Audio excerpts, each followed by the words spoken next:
নমস্কার, নিউজ টুডের পর্দায় স্বাগত। আর আপনাদের সঙ্গে রয়েছে আমি বর্ণালী। সরাসরি চোখ রাখবো খবরে। দীর্ঘ জামানায় রাস্তায় কোনো উন্নয়ন হয়নি, ফলে ভাঙা ইট সোলিং রাস্তা দিয়ে চলাচল করতে হতো সাবরুম নগর পঞ্চায়েতের ৯ নং ওয়ার্ডের কাঁঠালছড়ি এলাকার বসবাসকারী জনগণের। কাঁঠালছড়ি এলাকার প্রায় ১৫০ থেকে ২০০ পরিবারের চলাচলের একমাত্র রাস্তাটি পিচ ঢালাই করার দাবি দীর্ঘদিন ধরেই করে আসছিলেন এলাকাবাসী। কিন্তু ৮৮ থেকে ৯৩ জোট জামানার সময় এই রাস্তাটিতে ইটের সোলিং করা হয়েছিল।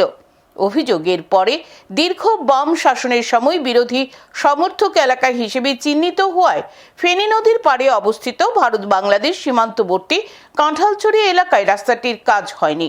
অবশেষে এলাকাবাসীর দাবিকে সম্মান জানিয়ে বর্তমান বিজেপি জোট সরকারের সময়ে জরাজীর্ণ রাস্তার দিকে নজর পড়ে সংশ্লিষ্ট কর্তৃপক্ষের। কয়েকদিন আগে রাস্তাটিতে পিচ ঢালাইয়ের কাজ শুরু হয়।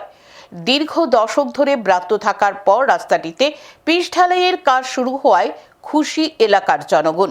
তারা চাইছেন গুণমান বজায় রেখে রাস্তার কাজ শেষ করার। শোনাচ্ছি এলাকাবাসী কি বলছে। এই রাস্তাটা আগে প্রায় ৩০-৩৫ বছর পর্যন্ত সোলিংয়ের উপরে আসছিলাম আমরা।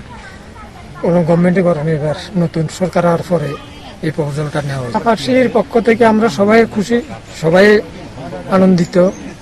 যে আমাদের গর্বই করতে হইব যে এত শর্ট টাইমের ভিতরে এত তাড়াতাড়ি রাস্তাটা হইতেছে।